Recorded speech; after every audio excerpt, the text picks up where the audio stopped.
boleh katakan saya orang yang loyal pada ilmu antropologi. Anda harus lihat orang, jangan lihat literatur. Belajari sesuatu melalui orang. Itu perintahnya antropologi itu. Ya, jadi ya memang ada tensionnya, ada konfliknya. Tapi pada dasarnya ini kerjasama. Kerjasama sayap tradisional dan sayap modern bersama-sama memajukan masyarakat Indonesia.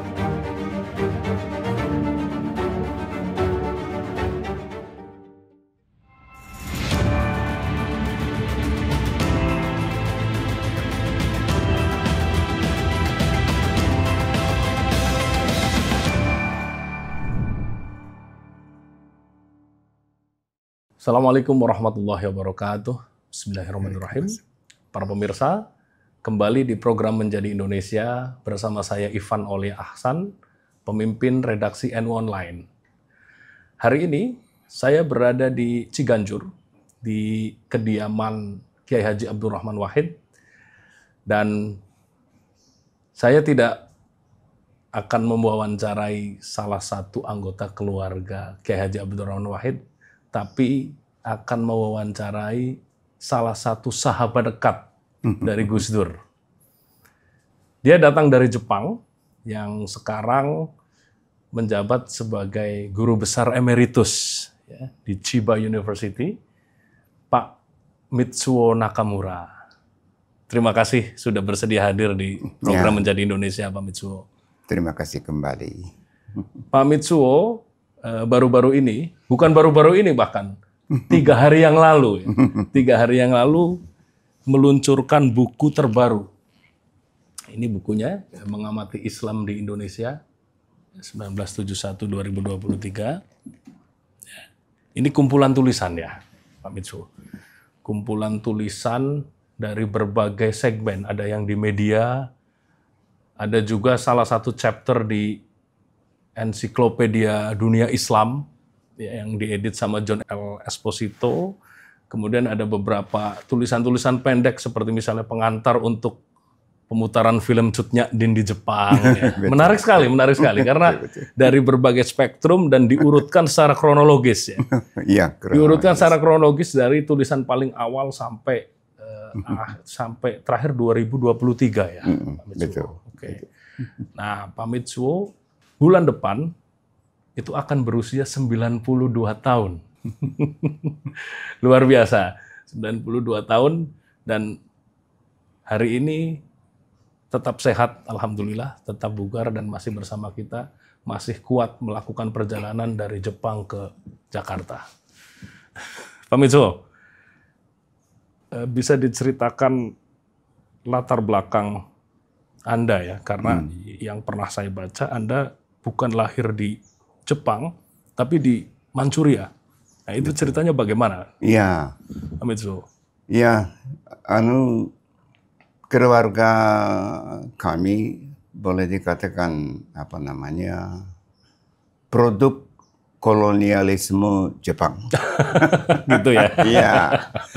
Kakak saya dari pihak ibu pernah ikut perang Rusia-Jepang. Oh iya. Ya. Dan adiknya mati dalam peperangan. Oke. Jadi kakek saya itu ingin mengikuti jejaknya adik, lalu pindah dari Jepang, dari Akita ke Manchuria, ya, Chanjung pada waktu itu. Menjadi seorang kapten dari anggota polisi yang menjaga railway station. Ya, jadi kan Manchurian Railway Company itu yang perusahaan pindahnya dari Rusia ke Jepang itu sebagai pasang ya perannya. Ya, dikuasai oleh militer Jepang juga.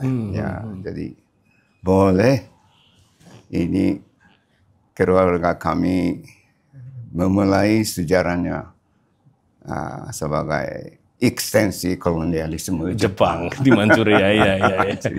Jadi sebagai petugas kolonial di Manchuria. Iya.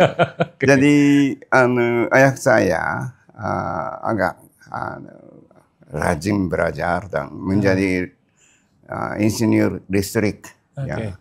Lalu mengikuti maskapai listrik di Manchuria sampai naik ke puncak manajemennya. Ya. Lalu dia menguasai kontrolnya di bagian utara Manchuria. Lantas Soviet Rusia ya, pada tahun 45 bulan Agustus ya, masuk ya Manchuria. Dan beberapa orang petinggi di Harbin termasuk ayah saya ditangkap dan dipenjara. Dan akhirnya dia diadili oleh peradilan Soviet ya, Rusia sebagai spion Jepang. Kenapa? Ya, sebagai bagian dari kegiatan maskapai listrik itu ya, mengadakan survei atas keadaan listrik di Siberia. Ya, itu dianggap sebagai persiapannya agresi Jepang ke Siberia. Jadi ayah saya salah satu orang yang bertanggung jawab untuk jadi diadili 20 tahun heavy labor. Iya. Lalu kami ditinggalkan di Manchuria, Changchun ya. Changchun, dan mengalami perubahannya kekuasaan dari Jepang ke Soviet ke Kuomintang ya. Nasionalis Cina dan komunis Cina, peperangan yang bagaimana itu 2 tahun mengalami itu. Berarti sejak Anda lahir sampai tahun 45 itu Anda tetap di Manchuria? Tetap di situ. Tetap. Berarti tidak ke Jepang. Belum ke Jepang. Ya, jadi menurut kami anak-anak yang lahir di Manchuria itu Jepang itu bukan tanah air, tapi semacam tanah asing. Jadi pulang, tapi pergi ke Jepang. Pergi ke Jepang ya, bukan pulang ya. Ya. Lantas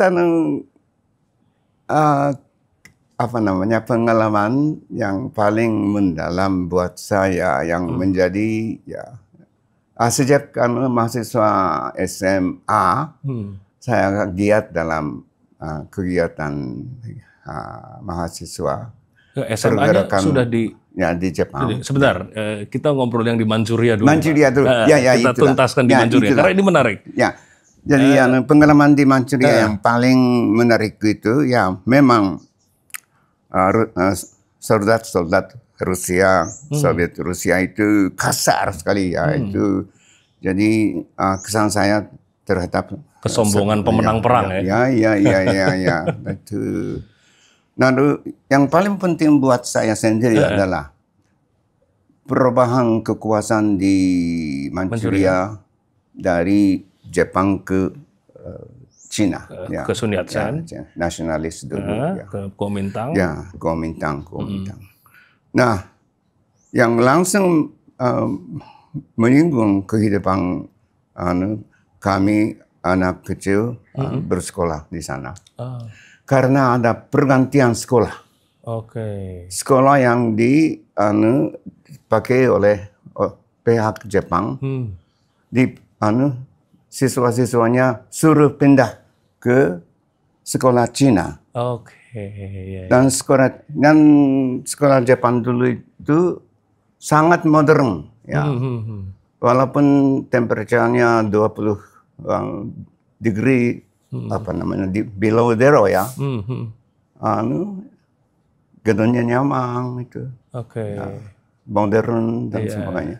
Lalu disuruh pindah ke sekolah Cina. Ini ada atapnya ada yang apa namanya bolong. Dan tanah ini bukan konkrit tapi tanah alamiah. Dan kursi meja itu kan juga agak kasar dan sebagainya.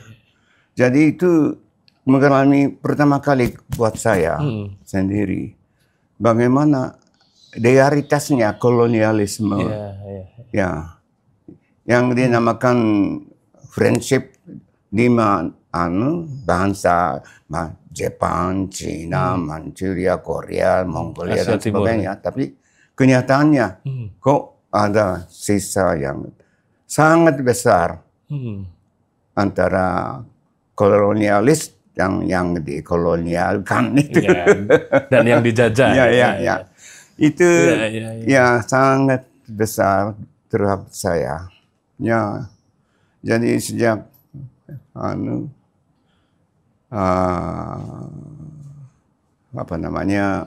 awal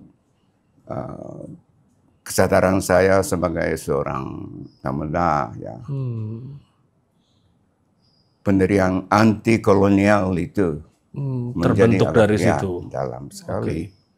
Dan bukan kembali pulang. Bukan pulang. Pergi ke Jepang. Ya, sebentar.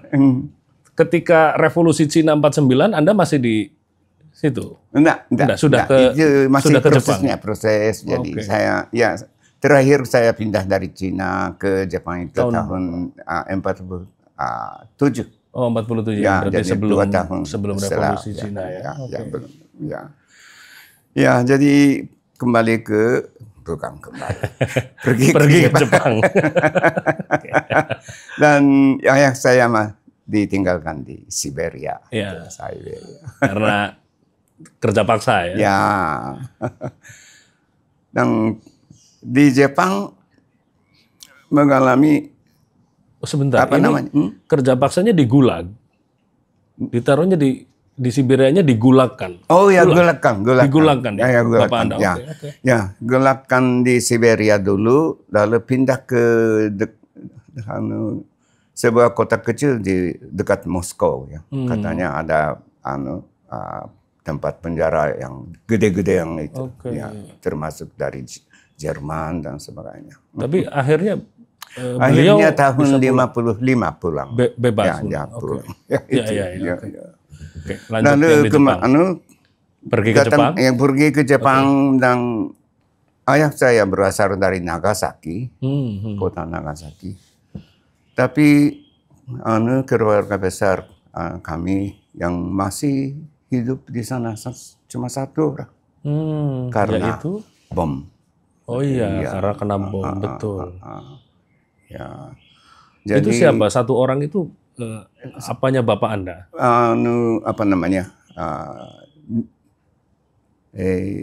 Bukan nephew tapi uncle? Bukan, buat kami uncle. Cousin? Ya.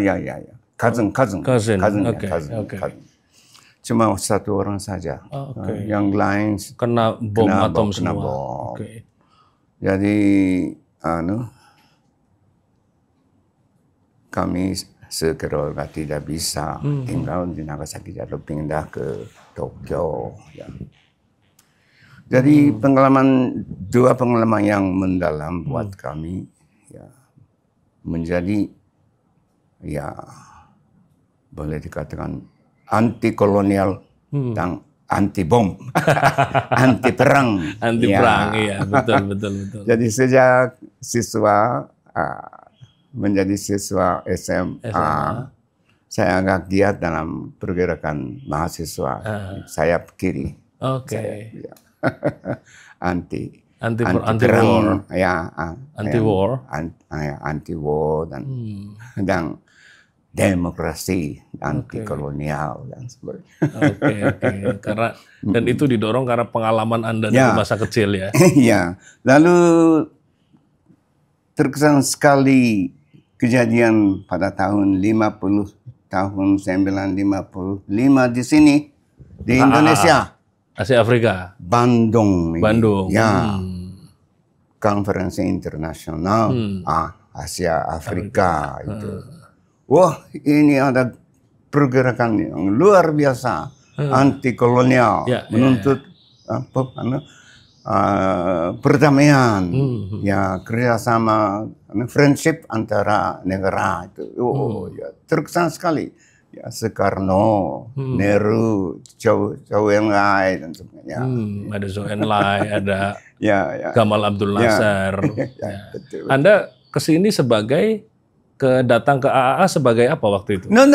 Tidak datang, tapi dengar, mendengar, membaca, melihat, mendengar ada konferensi Asia Afrika. Ya.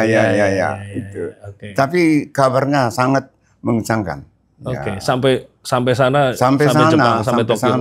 Ya, jadi boleh dikatakan ada kesadaran besar buat kami yang penggerak mahasiswa di Jepang itu. Harus ada kerjasama dengan kekuatan ini, AA ini. Global South kalau sekarang istilahnya. Ya, jadi itu siswa. Itu berarti Anda sudah kuliah? Belum ya? Belum. SMA. Ya, masih SMA. Dan masuk ke Universitas Tokyo setelah SMA. Saya teruskan kegiatan kemahasiswaan. Menjadi seorang aktivis kiri. Masih terus di jalur kiri? Ya, jalur kiri. Kiri-kirian. Lebih kiri dari Jepang Communist Party. Ini kami mengkritik JCP, ya ini Anda oportunis. Ya, jadi terus menerus sampai tahun 60, yang dinamakan gerakan anti security itu, AMPO security tahun 60. Oke. Lalu Anda masuk ke Universitas Tokyo tahun 52. 52 bulan April. Oke. Kemudian lulusnya tahun yang sama. Maret lulus SMA 52, masuk Universitas April tahun 52. 52. Lulus dari Universitas Tokyo tahun 60. 8 tahun kuliah. 8 tahun. Mantap. Bukan kuliah, tapi di luar kuliah. Oke. Saya berpidato.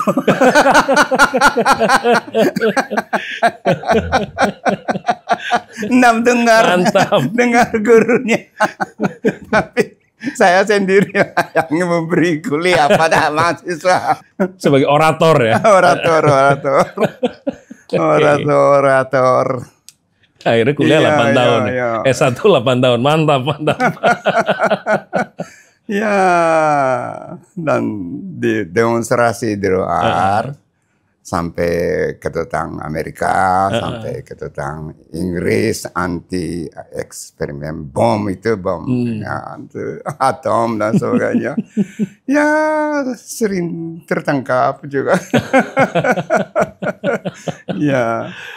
Sampai tahun 60, AMPO ya, gerakan anti AMPO itu. Jadi ini kerasnya dengan pemerintah itu sangat tajam. Ya, dan kabinetnya jatuh. Ya. Siapa PM-nya waktu itu? Pada waktu itu Kishi. Ya, Kishinya jatuh. Tapi perubahan-perubahan yang berarti dalam sistem pemerintahan tidak begitu besar. Jadi kami merasa kecewa juga. Dan kecewa dan ada semacam refleksi apakah jalur kami menjalankan itu oke atau tidak. Jadi, disappointment ya. Disappointment. Ya. Kecewaan terhadap. Jadi saya pindah dari dunia politik ke dunia akademik. Akademik. Ya. Oke.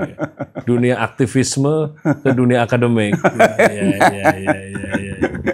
Itu Anda putuskan itu setelah lulus kuliah atau ketika masih kuliah? Masih kuliah? Masih ya. Akhir-akhir ya. Akhir-akhirnya. Makanya kuliahnya 8 tahun. Ya. Lantas 8 tahun sekolah itu batasnya. Oh, karena maksimal. Yang dibolehkan. Kalau lewat dari itu DO ya? Drop out. Ya. Jadi mau tidak mau harus lulus. Iya, jadi saya harus membuat skripsi. Keluar. Langsung lulus. Okay. Dan masuk ke S2. Oke. Ya. S2-nya di Cornell atau di Tokyo dulu. Di Tokyo dulu. Antropologi juga. Antropologi dulu. 3 tahun di sana. Jadi boleh dikatakan dijumlahkan saya dari Universitas Tokyo 13 tahun. Iya. S1, S2. 52 sampai 65. 65 lulus S2. Ya. 13 tahun tetap. Lantas pindah ke Cornell. Ke Cornellnya tahun berapa?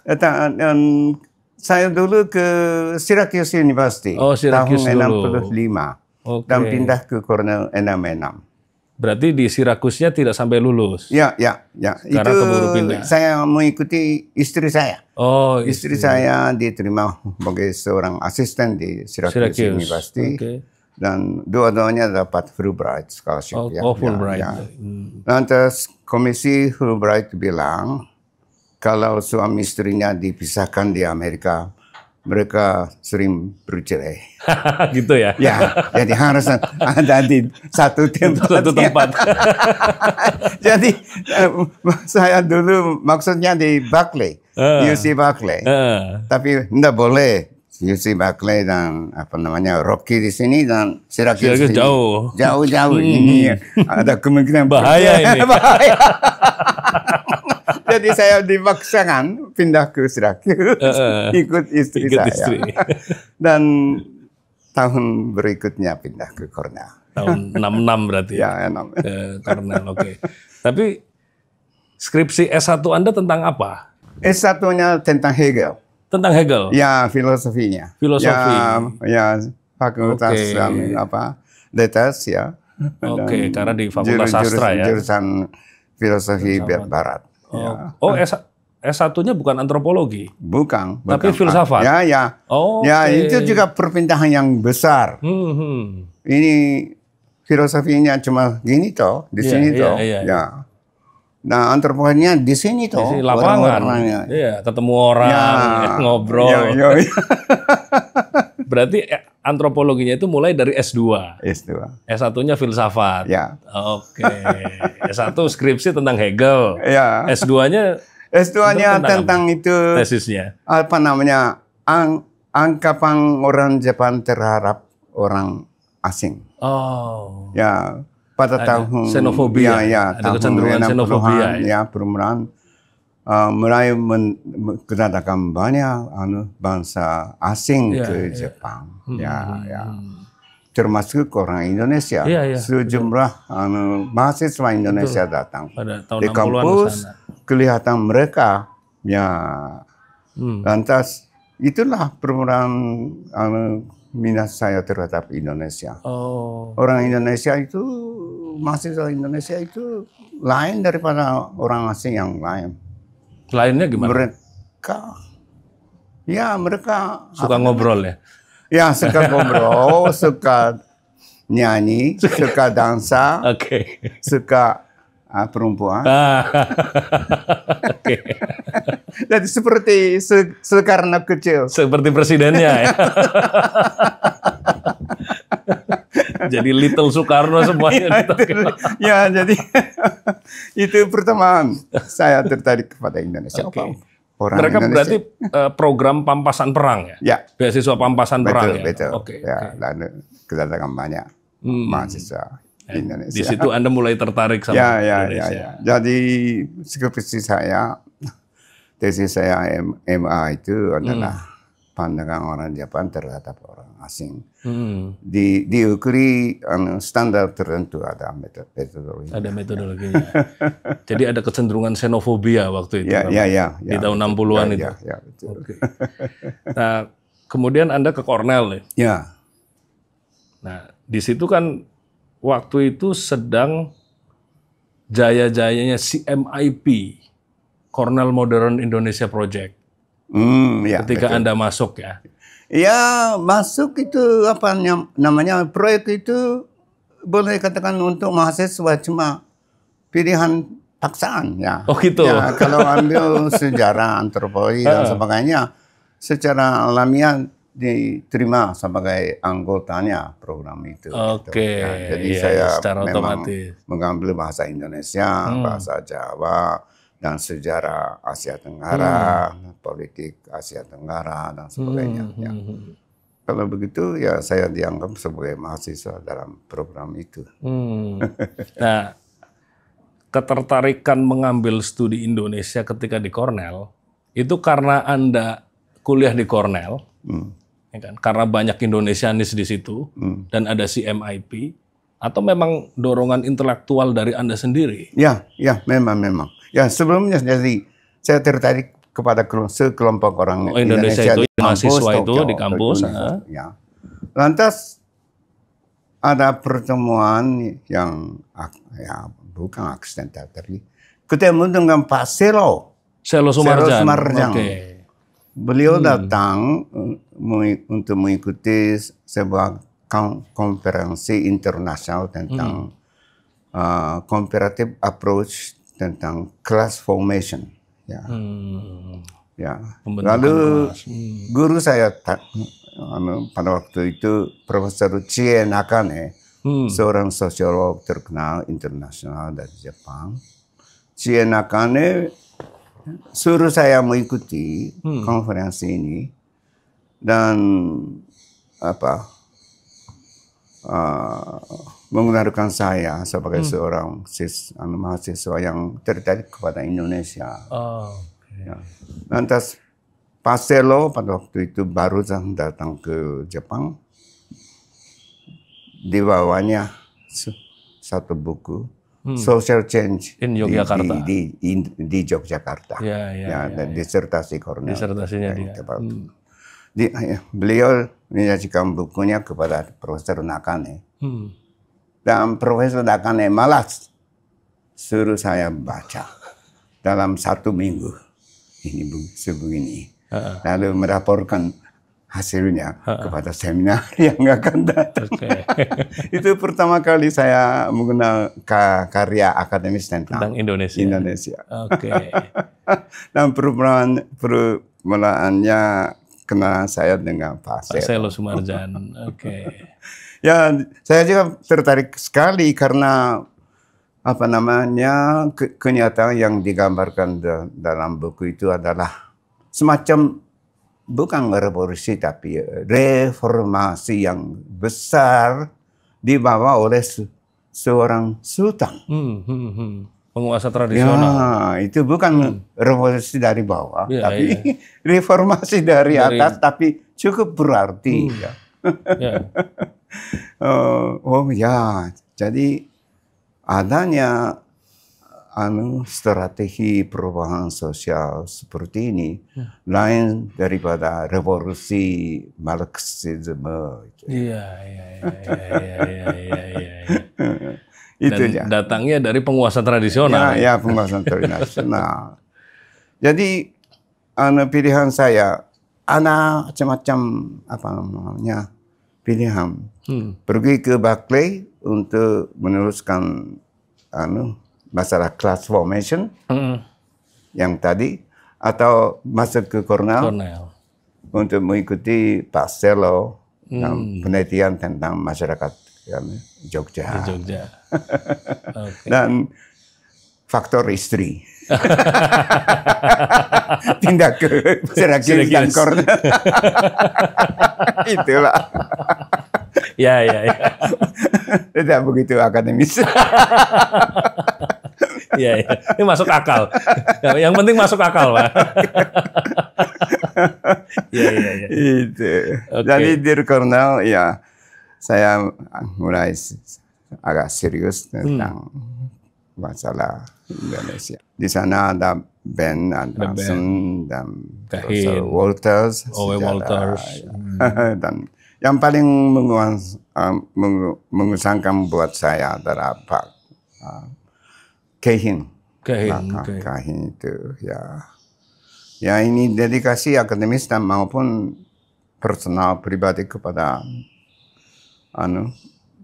studinya Indonesia itu luar biasa. Ya.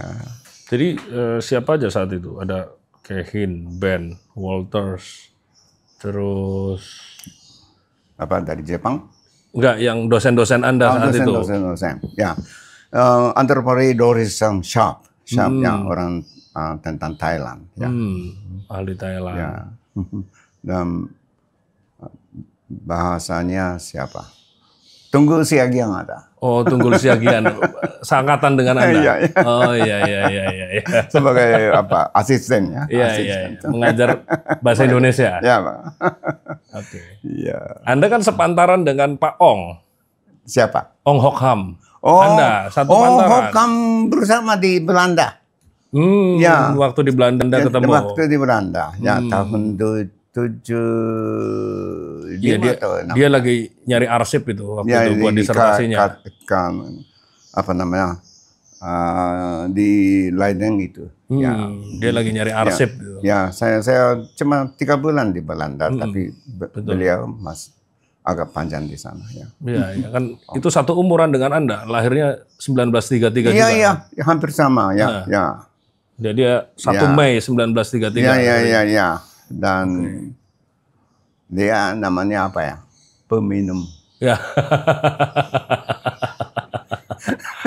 Drunken Master. Saya juga ikut. Ya. Tapi enaknya. Tapi saya tidak dapat kesempatan untuk bilang bye-bye sayonara kepada dia ya. Kepada Ong ya. Dia sudah pergi ya. Nah, di Cornell apa yang paling mengesankan di situ? Iya. Mengesankan itu pada waktu itu yang dinamakan adalah area studies ya. Area studies. Kajian wilayah. Ya. Bukan cuma ilmu ekonomi, bukan hanya ilmu politik, antropologi, sejarah dan sebagainya. Tapi semuanya terpusatnya ya untuk meneliti sebuah kawasannya. Ya itu pendekatan itu sangat baru buat saya. Filosofi antropologi itu saja. Tapi ini multidisiplin. Ya, disiplin. Jadi itu satu. Jadi saya ambil antropologi sebagai major ya. Dan sejarah sebagai minor. Jadi dapat memilih 2 kursus. Pantesan Anda perspektifnya historis sekali itu disertasi Anda. Jadi pandangan saya yang agak bernafas sejarah itu betul. Ya akibat dari saya. Dan klaim Anda terhadap disertasi ini kan ini adalah sejarah Muhammadiyah di Kota Gede. Tapi sebagai sejarah yang sungguh-sungguh, ya seharusnya dimulai dengan permulaannya Muhammadiyah dan terus-menerus berdasarkan dokumen-dokumen kontemporer. Tapi ini cuma apa namanya hasil kegiatan penelitian saya yang cuma berbau sejarah saja. Berbau, iya. Bukan sejarah. Bukan sejarah, ini sosiologi, bukan sungguh-sungguh. Tapi karena Anda mengambil minornya sejarah, jadi mungkin secara alamiah, ya, Anda menggunakan perspektif sejarah di kanan. Iya. Dan Profesor Walters suruh saya Anda harus memberi perhatian cukup terhadap surat kabar lokal yang kontemporer. Orang-orangnya sudah tidak ada, tapi dokumen-dokumen yang dapat dipakai adalah koran lokal. Oke. Ya, publisher lokal itu. Cari-cari itulah. Dia suruh itu. Profesor Waters. Oke. Padahal dia ahli Sriwijaya ya. Ya, betul. Oke. Nah, apa yang menyebabkan Anda memilih topik Muhammadiyah dan di kota gede? Itu gampang. Karena orang. Orang Muhammadiyah di kota gede itu sangat menarik buat saya. Ya, sebagai orang. Antropologi itu studi tentang orang. Antropos. Tentang manusia. Ya. Lalu di kota gede ada macam-macam orang, ya. Ada camat, ya, kepala polisi, yang anggota militer juga atau di sana. Lantas ada penguasa bisnismannya pengusaha perak besar. Sampai bikin masjid sendiri ya. Sampai tukang perak, tukang belik, ya, penjual sarung, pakaian, kain, ya, ini batik di pasar dan sebagainya. Ada macam-macam orang ya. Di sana menonjolkan atau bukan menonjolkan diri sendiri, tapi secara alamiah menarik perhatian saya adalah seorang pemimpinnya Muhammadiyah. Oke. Ya. Yang mengenalkan Anda ke kota gede siapa? Atau dari baca bukunya Pak Selo? Pak Selo dan ya, maksudnya begini. Maksud dulu saya sebelum masuk ke Indonesia itu, saya sama sekali tidak bermaksud meneliti gerakan Islam. Topik saya pada waktu sajikan kepada universitas maupun ke Fulbright, yayasan yang membantu saya adalah studi tentang kota tradisional. Masyarakat kota tradisional. Ya, saya begini.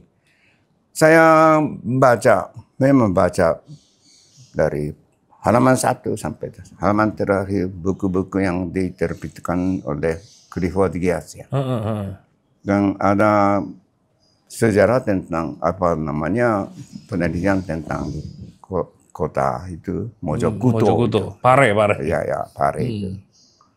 Dan saya merasakan ini kurang memuaskan. Karena latar belakang sejarahnya sama sekali tidak digali. Ya. Betul. Dan sejarah Pare itu mungkin 200 tahun. Tapi kota Jogja, Surakarta, kota gede dan kota-kota di pinggiran pantai Jawa itu lebih tua daripada itu. Ya, mungkin 500 tahun ya. Betul. Jadi saya mengambil kota tradisional. Ya, kenapa kota tradisional? Itu juga latar belakangnya agak lain. Masih saya berkuliah sebagai S2, ada seorang sosiolog England namanya Ronald Dore, D-O-R-E itu Dore itu, meneliti masyarakat kota Tokyo, tapi bukan pusat industri atau bisnis, tapi di pinggiran. Ya, orang yang biasa itu, ya, downtown Tokyo itu. Lalu dia menemukan bahwa teori modernisasi ala Georg Simmel, seorang sosiolog gede ya, yang menciptakan model perpindahan Gemeinschaft kepada Gesellschaft. Ya. Itu modernisasi beliau. Tapi penemuan proses Door itu adalah di Jepang. Gesellschaft dan Gemeinschaft berada sama-sama. Yang sama. Ya. Jadi apa namanya? Arus perubahan sosialnya bukan satu lain saja, tapi ya ada lain-lainnya. Jadi saya ingin menentang Giats yang mengambil pare itu cuma dari satu arah saja, tapi mau lihat tradisionalisme dan modernisme bagaimana berjalan berdua di Jogja. Lantas Pak Selo bilang, kalau begitu Mitsuo pergi ke kota gede. Dan membandingkan itu dengan Klaten. Klaten sebagai modern. Dan kota gede sebagai tradisional. Ya. Dan saya, jadi saya memulai research proposal begitulah. Menerima pesan Pak Selo dan dituliskan kota gede dan akan pindah ke Klaten. Tapi akibatnya atau hasilnya kota gede itu cukup menarik. Jadi tidak ada waktu, tidak ada uang untuk meneruskan saya ke Klaten. Itulah. Lantas fokus penelitian juga pindah dari masyarakat perkotaan ke Muhammadiyah di dalam masyarakat perkotaan. Ya itulah cerita singkat. Pak Mitsuo, judul disertasi Anda kan The Crescent Rises Over the Banyan Tree. Ya, ada kata The Crescent di sana ya. Bulan sabit. Saya menduga ya dan saya menebak kalau judul ini terinspirasi dari bukunya Harry Benda. Oh ya, memang. The Crescent and the Rising Sun. Ya, bulan sabit dan matahari terbit. Betul ya? Betul tebakan saya. Ya. Oke. Boleh dikatakan Harry Benda itu sebelum meninggal ya adalah seorang yang memberi kesan yang besar juga. Beliau profesor di Yale, tapi kadang ke Cornell. Sering ke Cornell. Memberi guest lecture, dan saya beruntung sekali ya dapat kesempatan untuk ikut kuliah lecture-nya dia. Ya. Lantas buku tentang The Crescent dan Rising Sun itu saya rasa itu juga buku klasik dalam Indonesian Studies. Ya. Jadi kalau mau meneliti atau mengetahui permulaannya perang politik kekuatan Islam di Indonesia, ya harus akarnya baca dari ya. Betul. Itu, buku itu. Ya. Ya betul. Terima kasih sekali. Ya. Berarti tebakan saya betul ya. Nah, betul. Bulan sabit muncul. Lantas yang agak aneh itu judul permulaannya bulan sabit muncul di atas pohon beringin. Pohon beringin. Dan Pak Selo bilang mungkin ada orang-orang yang tersinggung kata rising ke atas pohon beringin. Mungkin maksudnya Golkar muncul dari balik pohon beringin. Itu nasihatnya Pak Selo. Pak Selonya orangnya begitulah. Sering mencari harmoni. Ya. Priayi sekali. Ya. Di dalam buku itu ya, seingat saya ya, Anda menyebut mengalami semacam konversi pandangan tentang Islam Jawa. Ya. Nah, di momen apa ya ketika Anda melakukan penelitian di Kota Gede, ya, Anda mendapat momen konversi itu bahwa asumsi Anda tentang Islam Jawa sebelumnya itu keliru. Di momen apa itu? Ya, ini begini, saya cuma mengikuti pandangan orang luas dalam dunia barat, intelektual barat, itu Islam itu anti rasionalis, Islam itu anti modernisasi, ya Islam itu anti demokrasi dan sebagainya. Atau ini pandangan yang umum. Betul. Diterima oleh tidak hanya masyarakat umum, tapi sebagian besar intelektual juga ikut. Ya, stereotyping jadi pengalaman saya di Kota Gede itu wah ini pandangan Barat itu keliru sekali. Jadi pengusaha Muslim itu mulai bisnis mereka mendorongnya ekonomi yang modern itu kan lantas dalam pendidikan yang paling besar kontribusi Muhammadiyah itu adalah mengintroduksi cara pendidikan Barat ke Indonesia. Lantas pengetahuan umum itu diajarkan buat anak-anak itu berada di sekolah Muhammadiyah itu.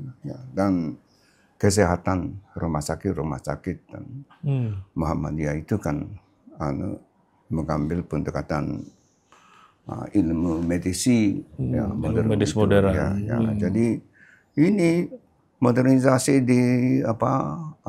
didorongkan, dimajukan oleh Muhammadiyah itu. Kok disebut anti modern itu bagaimana? Itulah. Ya, dan saya boleh katakan saya orang yang loyal pada ilmu antropologi. Saya rasa. Bagaimana? Anda harus lihat orang. Jangan-jangan melihat literatur. Field. Fieldnya. Belajar sesuatu melalui orang. Itu perintahnya antropologi itu. Jadi saya mengikuti itu. Dan Malinowski orang gede dalam antropologi meneliti masyarakat yang jauh di Laut Pasifik. Dan dia mengikuti orang-orang sana.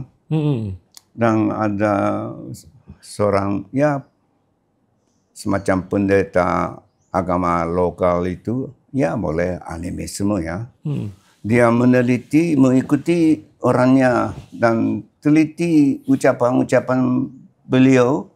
Orang ini teliti sekali lalu dilaporkan dalam bukunya. Tapi kalau hasil penelitian tentang orang Muslim di Indonesia ini, misalkan Clifford Geertz, sering ada kutipan ucapan seorang kiai. Kiai mengatakan doa tertentu, itu saja. Kiai memberi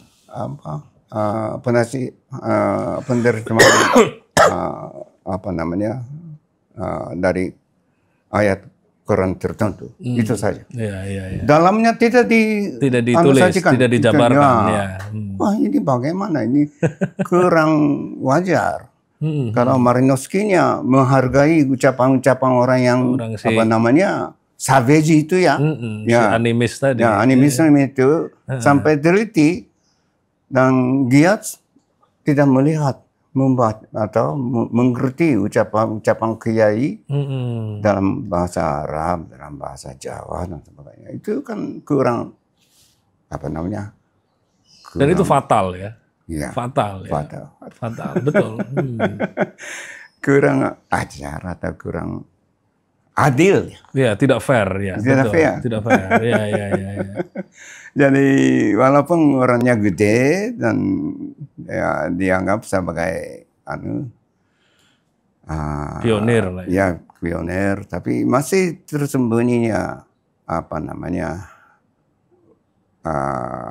anggapan Western hegemony. Iya, tepat, betul. Dan yang lebih aneh lagi dari karyanya Gertz, terutama yang Religion of Java ya. Dia meneliti masyarakat Islam, tapi yang dicari sama dia unsur-unsur yang paling tidak Islam. Iya, betul. itu salah satu paradoks besar sebenarnya betul. dari The Religion of Java ya. Ya, betul. Dicari semua unsur yang paling tidak Islam, paling diteliti adalah masyarakat Islam. Ya. Okay. Soal karena ini ngomongin Gertz ya. Ini kita ada ngomongin soal trikotomi yang dia pakai itu tentang abangan, santri dan priayi ya. Menurut Anda masih berguna nggak dalam konteks sekarang? Pengamatan beliau secara singkat atau superficial ya, boleh-boleh saja, dan kontras antara abangan dan santri itu memang fenomenon keagamaan di Jawa. Memang. Tapi beliau keliru sekali dalam memposisikan priayi itu. Ya. Priayi itu ya memang perburuannya pegawai di bawah sultan toh. Sultan itu kepalanya masyarakat Muslim. Jadi sistem pemerintahan kesultanan itu adalah melalui ide-ide Islam dan hal-hal begitulah ditunjukkan oleh Bapak Muhammad Nuh, N-O-I-F-I-H, seorang pejabat di Departemen Agama kepada saya. Ya. Lantas kritiknya Semar Said Mertono dan Beng Anderson berdasarkan Mertono tadi. Dalam gambaran mereka kekuatan Jawa atau pemerintahan Jawa sama sekali tidak berbau Islam. Tapi kenyataannya itu kesultanan. Ya. Dan raja-raja Jawa mengklaim mereka sebagai khalifatullah. Iya, jadi titelnya begitu ya, Panatagama. Ya, Sayyidin Panatagama. Jadi itu juga bias sekali. Ya, saya rasa karena band itu mendapat shock yang besar sebab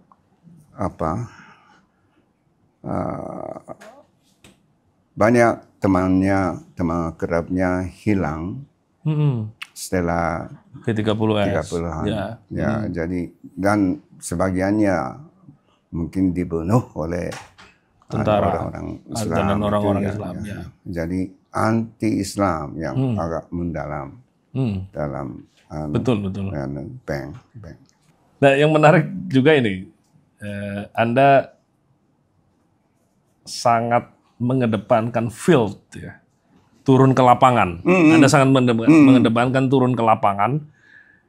Apa yang Anda dapatkan dan apa yang bisa Anda ungkap ketika Anda mendengar langsung bahasa dari rakyat dan untuk sementara waktu meninggalkan teori-teori antropologi? Apa yang Anda dapatkan dari situ?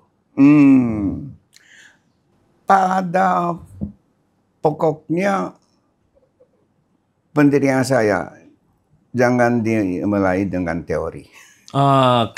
Mulai dengan pengalaman di field. Oke. Ya, jadi kalau mau menciptakan teori tertentu, Anda harus berdasarkan pengalaman di field. Itu harus diutamakan. Dan saya jadi saya kurang senangnya cultural studies ya. Cultural studies itu kan sini. Teori semua. Teori semua.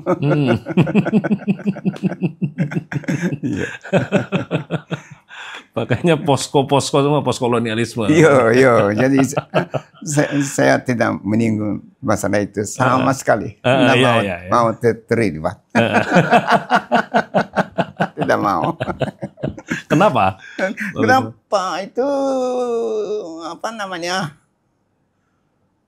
Ilmu salon. Ilmu apa? Ilmu di kamar tamu. Oke. Iya.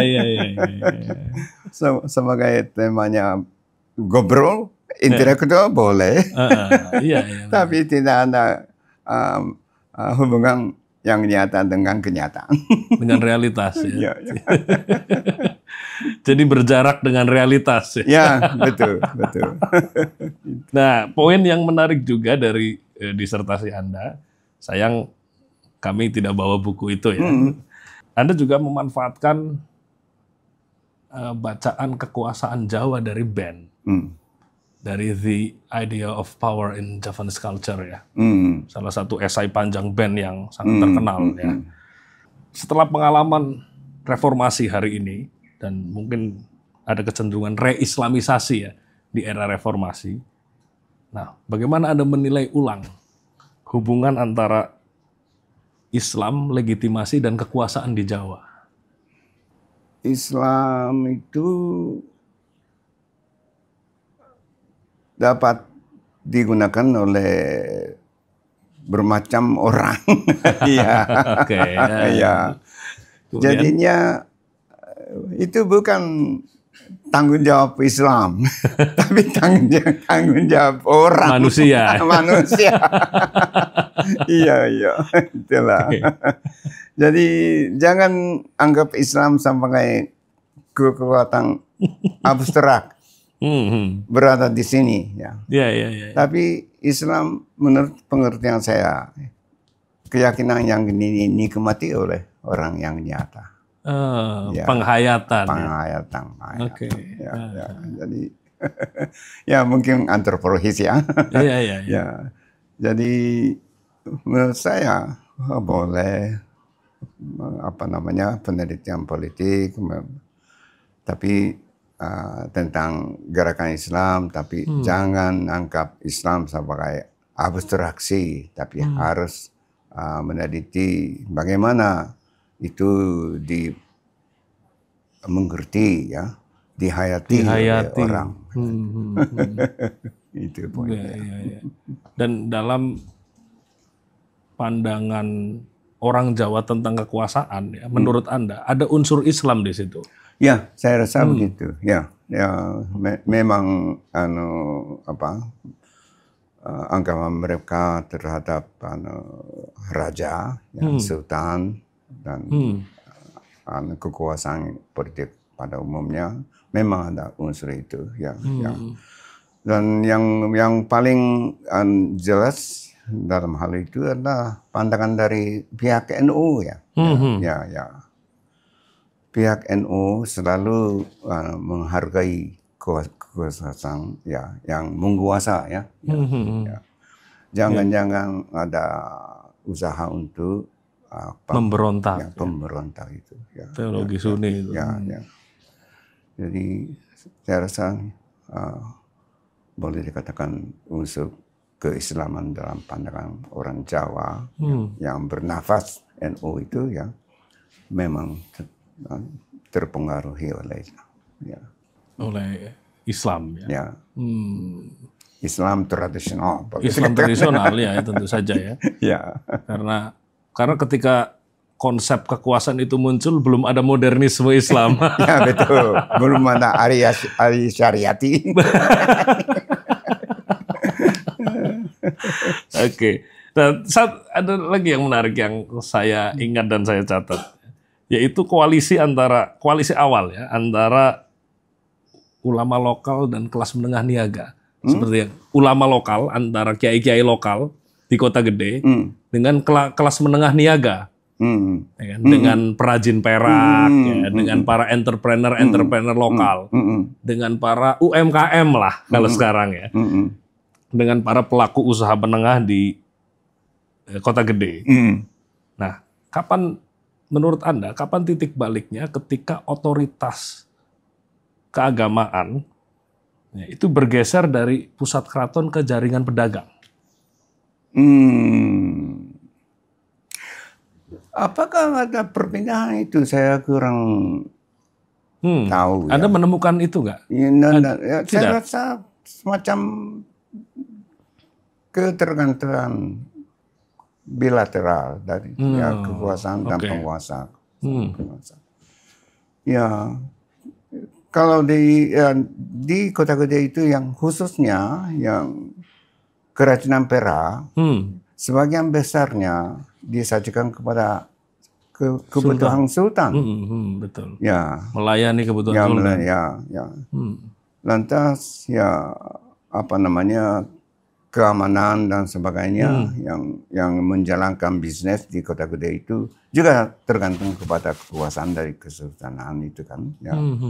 Jadi saya rasa ada hubungan yang agak akrab di antara kekuasaan sultan dan dunia bisnis dunia bisnis ini. Dan juga ada hubungan personal juga, perkawinan. Perkawinan, betul. Ya, perkawinan antara pengusaha. Royal family dengan putri-putri dari penguasa itu disajikan kepada kesultanan itu.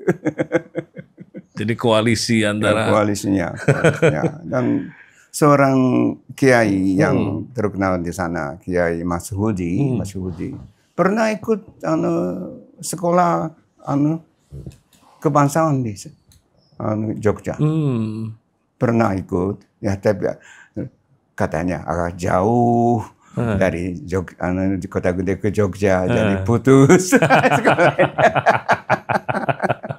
Sekolah keputuran atau apa namanya itu. Nah, tapi kan di dalam yang seperti yang tadi Anda ceritakan, setelah itu ada de-entrepreneurship ya. Kan, di dalam Muhammadiyah. Artinya basis kelasnya Muhammadiyah kemudian lebih lebar ya. Iya, betul. Ya. Ada ke buruh, ke bakul, ke tukang, ke rakyat kecil, dan bersamaan dengan naiknya para kaum terdidik dengan profesional sarjana. Ya, itu. Ya, itu bermunculan boleh dikatakan mulai 70-an. 70-an, betul. 70-an ke atas ya. Di periode akhir penelitian Anda betul, yang pertama. Jadi ya salah satu kontribusi pemerintahan Pak Harto itu adalah mendorong pendidikan dasar sampai pendidikan perguruan tinggi. Muncul kelas menengah baru jadi menghasilkan kelas menengah baru itu. Ya memang dalam buku yang versi yang baru penelitian Bulan Sabit itu ada statistik tentang para pemimpin kota gede, Muhammadiyah kota gede itu. Ya, hampir semuanya lulusan paling tidak satu. Setelah tahun 70. Ya. Okay. Enggak. Tahun 90-an. Tahun 90-an. Ke atas. Oke. Malahan ada S3 aja gitu. Lokalnya. Padahal pemimpin lokal ya, tapi levelnya doktor. Ya. Nah, kan ini basis kelasnya kan berubah nih. Ya kan? Jadinya. Atau tidak menurut Anda? Tidak pindah. Tapi basisnya berubah sendiri. Oh, secara alamiah? Ya, secara alamiah. Okay. Mereka dulu keluarga penguasa, pengusaha. Sekarang mereka adalah keluarga profesional. Seperti guru sekolah, pegawai, medisi dan sebagainya. Perubahan mereka sendiri, bukan pindah. Itu karena alamiah terjadi seperti itu, seturut dengan perubahan masyarakat Indonesia. Ya, betul. Oke. Tapi menurut penelitian Anda, Muhammadiyah kemudian mengambil jalur dakwah yang berbeda nggak ketika basis kelas mereka berubah. Ada strategi dakwah yang berbeda tidak Pak dari Muhammadiyah saat itu? Oh, tentang hal itu saya tidak begitu. Oh, tidak sampai situ ya menelitinya. Ya. Oke. Ya, tapi ya memang secara fenomenon ya, yang saya lihat itu pengajian-pengajiannya ya memang seperti dulu, tapi disebarkan ke anak-anak. Ya. Oh, Ya, diperluas. belajar Al-Quran dan juga pakai media ini, mass media itu, ya juga itu. Jadi bukan perubahan perpindahan, tapi meluaskan lapangannya, lapangan dakwah. Lapangan dakwahnya diperluas. Kesan saya. Oke. Ya. Nah, ini pertanyaan yang dari dulu saya masih penasaran sebenarnya. Mengapa ya, organisasi modernis seperti Muhammadiyah lahir dari lingkungan keraton? Ya, itu. Yang menjadi simbol dari yang menurut saya adalah benteng terakhir feodalisme Jawa. Ya, itu. Ya, betul. Dan iya, kenapa bisa lahir dari keraton justru? Ya, jadi Kauman. Iya, dari Kauman. Masyarakat Kauman. Dari masyarakat Kauman. Ya, itu saya dari dulu menanyakan itu. Ya betul. Kiai Ahmad Dahlan itu, ya. Dia kan tinggal di Kauman, kan? Kauman. Ya, suasana Kauman. Suasana Kauman ya, memang feodal. Ya, sangat feodal, tapi dia bisa lahir dari ya kan, organisasi Islam modern, tapi bisa lahir dari rahim feodalisme. Ya, itu mengapa bisa terjadi demikian, Pak? Itu Hegelnya. Apa? Hegel. Ya. Tesis dan antitesis. Mengandung antitesis di dalamnya. Oke, ya. Skripsi Anda nih relevan ini. Iya. Oke. Ya, jadi itu sangat menarik ya. Ya. Suasana Kauman sampai sekarang ini masih feudal. Ya, sampai hari ini. Dia benteng terakhir feodalisme Jawa bagi saya. Ya, betul. Tapi bisa muncul organisasi Islam modern seperti Muhammadiyah. Itu kontradiksi. Nyata.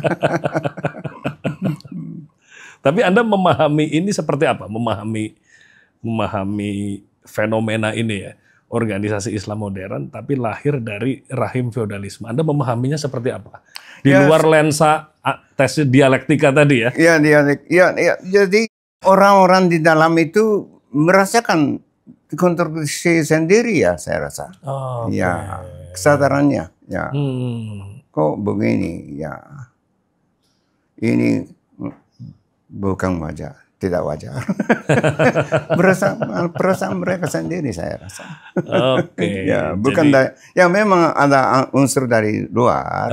Ya, tapi kesadarannya ya di dalam itu yang utama. Jadi ada kontradiksi internal. Ya, internal. Ya. Saya rasa itu. Jadi mereka kebanyakan kiai-kiai modern di kota Beta itu dulunya pendidikan di Kerapiak. Pesantrennya di Kerapiak, betul. Ya, jadi pendidikan tradisional. Tapi mereka secara sengaja pindah dari sana ke Muhammadiyah tuh. Ke modernisme. Jadi kesadaran dalam itu. Ada dialektika. Ya. Ini tidak boleh diteruskan. Harus ada kemajuan. Harus ada kemajuan. Oke. Iya. Nah, ini buku yang tadi saya tunjukkan, buku terbarunya Pak Mitsuo. Kumpulan tulisan dari tahun 70-an ya, sampai tahun 2023. Ini bagaimana ceritanya ini? Oh, cerita ini begini. Saya usianya sudah 92 tahun dan kapan saja akan dipanggil. Oke. Ya, kalau begitu mungkin diperlukan semacam wasiat kepada generasi berikutnya. Ya. Dan buku yang tadi yang Bulan Sabit itu cukup oke. Tapi buku yang terbaru ini adalah catatan kaki yang panjang terhadap buku yang dulu Bulan itu. Sabit. Ya. Kenapa saya mengatakan penelitian yang menghasilkan buku itu dan gagasan-gagasan saya berubah dari sini dan sana dan sebagainya. Itu dicatat dalam buku ini. Ya. Terlihat di buku ini. Jadi semacam riwayat intelektual saya. Ya, jadi mungkin ada gunanya untuk peneliti muda. Ya. Sebagai wasiat bagi para peneliti muda. Ya. Lantas ya itu tujuan akademik ya buat saya. Tapi selain daripada itu ada semacam tujuan sosial ya. Selama setengah abad ya dalam penelitian saya atas Islam di Indonesia ini saya dibantu oleh banyak orang. Ya. NU, Muhammadiyah, Gus Dur, Syafi'i, Arif, dan sebagainya, Ma'arif itu.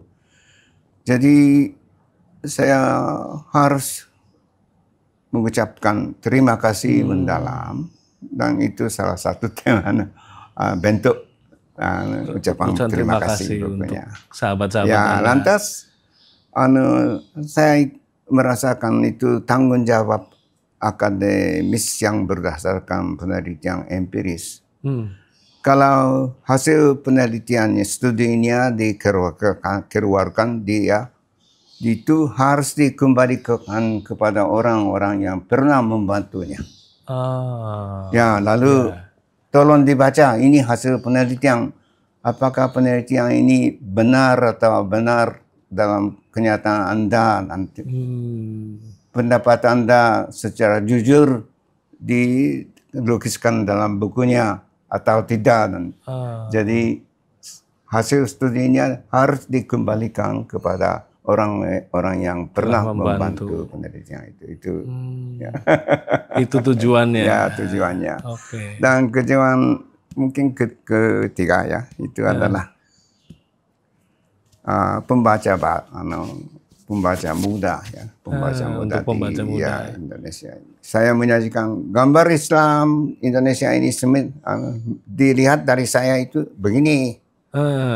Apakah ini cocok dengan kenyataan, dengan pengertian Anda? Ya, jadi ini semacam tantangan kepada generasi berikutnya.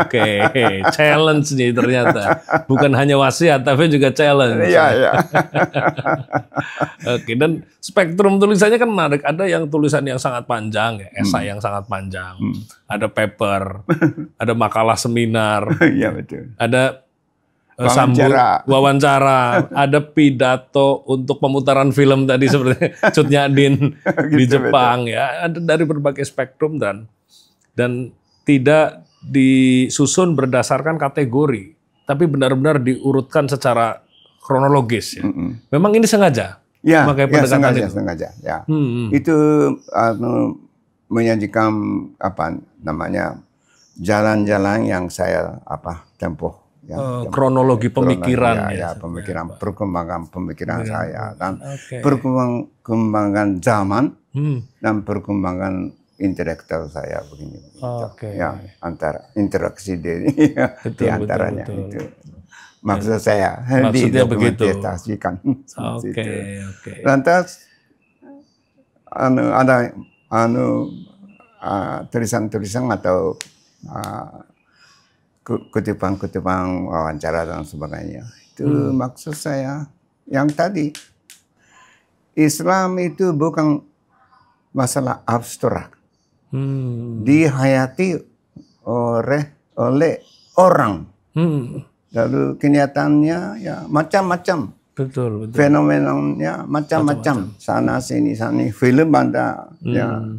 Nyanyian juga ada. Ya, lantas yang selawatan juga ada. Ya, itu jadi macam-macam. Itu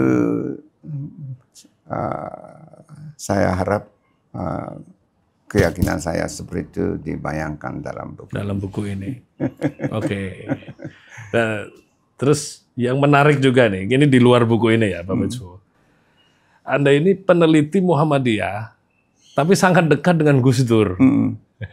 Dan bahkan kalau ke Indonesia menginap di rumahnya Gus Dur, ya, bahkan 9 tahun lalu kita ketemu ya tahun 2016 ketemunya di rumahnya Mbak Yeni Wahid di Cipete. Nah ceritanya bagaimana dulu Anda bisa sedekat itu dengan Gus Dur? Ya, paling gampang itu Gus Dur lah yang membaca disertasi PhD saya pertama di Indonesia. Oh, iya. Masih belum masih draft, masih disertasi betul versi asli. Fotokopi. Dan satu fotokopinya disajikan kepada dia. Karena saya kenal sama beliau pertama kali di kumpulan LP3IS. Oke. Ya.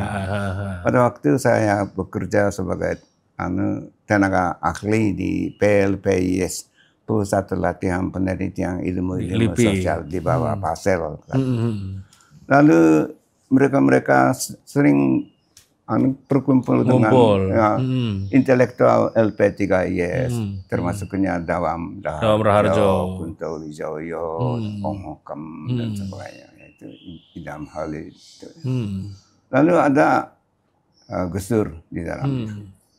Lalu saya sajikan buku ini, disertasi fotokopinya. Bukan sajikan, tapi dia sendiri terklik kepada perpustakaan di LP3IS mungkin. Dan beliau baca dan memberi penghargaan yang tinggi kepadanya.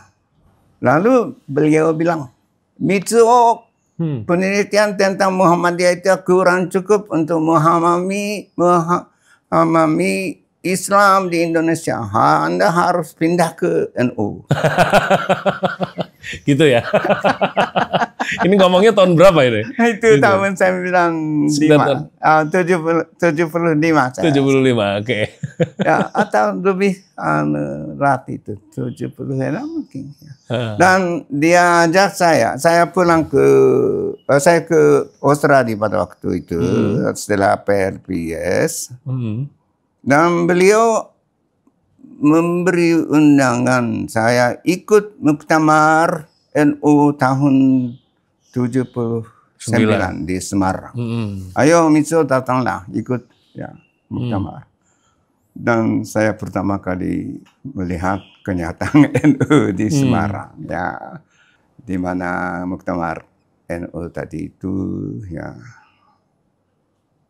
Bapak siapanya kepalanya dulu itu Idam Halid. Ya, Idam Halid. Minta maaf itu terhadap peserta muktamar. Sangat mengesankan, kok orang tertinggi minta maaf kepada anggotanya kok. Jadi menghasilkan tulisan tradisionalisme radikal itu. Tradisionalisme radikal. Lalu setelah itu Gus Dur agak akrab. Ya, seringkali saya ke Indonesia ini kunjungi Pak Selo, Gus Dur, Pak Koko, Sujatmoko. Ya, Sujatmoko. Dan sampai Gus Dur menjadi seorang penguji tesis MA saya, MA istri saya di Australia. Oh ya? Iya. Tentang perceraian orang Jawa. Oh. Ya. Salah satu penguji tamunya Gus Dur. Iya. Oke. Lalu diterbitkan dari UGM Press ya. Oke. Ya itulah sejak itu. Tapi ini menarik karena Anda peneliti Muhammadiyah, kemudian dekat dengan Gus Dur, terus kemudian menulis NU. Ya. Lalu lengkap. Lalu tempat penginap di Kota Gede itu di rumah Ahmad Haris Duber. Ya, itu pusatnya Bani Mukmin. Ya, kekuatan Muhammadiyah di situ. Kota Gede itu. Jadi tempat penginapan itu di rumah Haris. Jadi saya tidak hanya di NU tapi Muhammadiyah juga dapat. Dua-duanya dapat. Dapat semuanya berarti Pak. Iya. Nah tapi kalau dalam 50 tahun lebih Anda meneliti Islam di Indonesia ya, Anda meneliti Muhammadiyah menjadi disertasi yang sekarang menjadi klasik, meneliti tentang NU dan menjadi buku tersendiri. Bagaimana Anda merefleksikan peran dua organisasi ini dalam perjalanan bangsa Indonesia, Pak Mitsu? Itu menurut saya bukan, ya memang ada semacam ya benturan ya, dua organisasi dan anggotanya ya. Tapi menurut saya itu fenomena sosial yang alamiah. Sebab satu berbasis di daerah pedesaan, rural, ya rural, ya. Lantas satu yang lain di kota itu. Jadi masyarakat Indonesia ini terdiri dari dua bagian, toh. Dua kutub ini ya. Dan dikotomi. Dan dikotomi itu kadang-kadang ada konflik, tapi pada dasarnya ini mutual assistance itu menolong, simbiosis mutualisme lah. Ya. Jadi Pak Cornelius dari Jakarta Post pernah bilang kepada tulisan saya, kok bukan perang not all out war antara NU dan Muhammadiyah. Itu menurut beliau adalah pandangan Mitsu. Ya, ada di sini juga kalau ya, di sini juga dituliskan. Ada di buku ini. Ya, jadi ya memang ada tensionnya, ada konfliknya. Tapi pada dasarnya ini kerjasama. Kerjasama sayap tradisional dan sayap modern. Ya, bersama-sama memajukan masyarakat Indonesia. Oke. Nah, terakhir, bagaimana agar dua organisasi ini tetap relevan? Nah, ini organisasi kan masing-masing sudah 1 abad semuanya ini. Ya NU hampir lah, 1 tahun lagi 1 abad. Ya. Muhammadiyah 1912 berarti sudah lebih, jadi sekitar 113 tahun sekarang. Betul. NU tahun depan 100 tahun. Kan jarang sekali ada organisasi massa di dunia ini yang usianya bisa mencapai 1 abad atau bahkan lebih dari 1 abad. Dan mereka tetap relevan. Bagaimana agar menjaga dua organisasi ini tetap relevan ke depan? Pak, kan pasti masyarakat berubah. Anak muda punya orientasi yang baru ya. Generasi Gen Z sekarang punya pemikiran yang berbeda dengan generasi sebelumnya. Orientasi mereka berbeda. Nah, agar dua organisasi ini tetap relevan itu bagaimana, Pak Mitsu? Ya, itu pertanyaan sangat serius dan dasar ya. Tapi dan saya belum punya jawaban yang memuaskan. Tapi pada dasarnya seperti saya katakan tadi, keyakinan agama berdasarkan atau bermunculan dari hati. Hati individu, bukan organisasi. Oke. Ya. Ya, jadi hati individu Muslim, generasi muda dan sebagainya, ya, menangkap yang hal-hal yang maju atau ke hari depan dan sebagainya, itu menjadi dasarnya gerakan organisasi. Ya, jadi coba-coba lihat saja apakah ada permunculannya tanda-tanda perbincangan seperti itu. Saya belum tahu, tapi itu bahan penelitian. Ya, tapi intinya harus peka terhadap zeitgeist ya. Terhadap jiwa zaman ya, betul, zeitgeist. Ya, betul. Jadi dua organisasi harus peka terhadap jiwa zaman. Ya. Kira-kira begitu ya. Ya, begitulah. Ya. Saya setuju sekali. Oke. Profesor Mitsuo Nakamura. Ya, terima kasih sekali.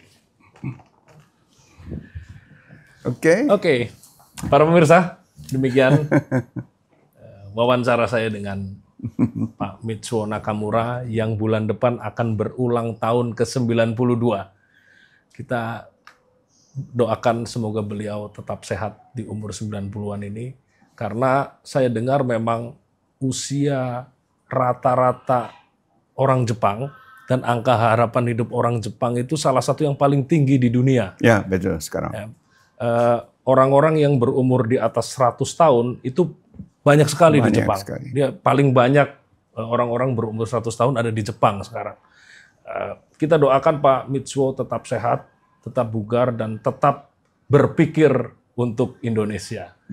Demikian, wallahul muwaffiq ila aqwamit thoriq. Wassalamualaikum warahmatullahi wabarakatuh.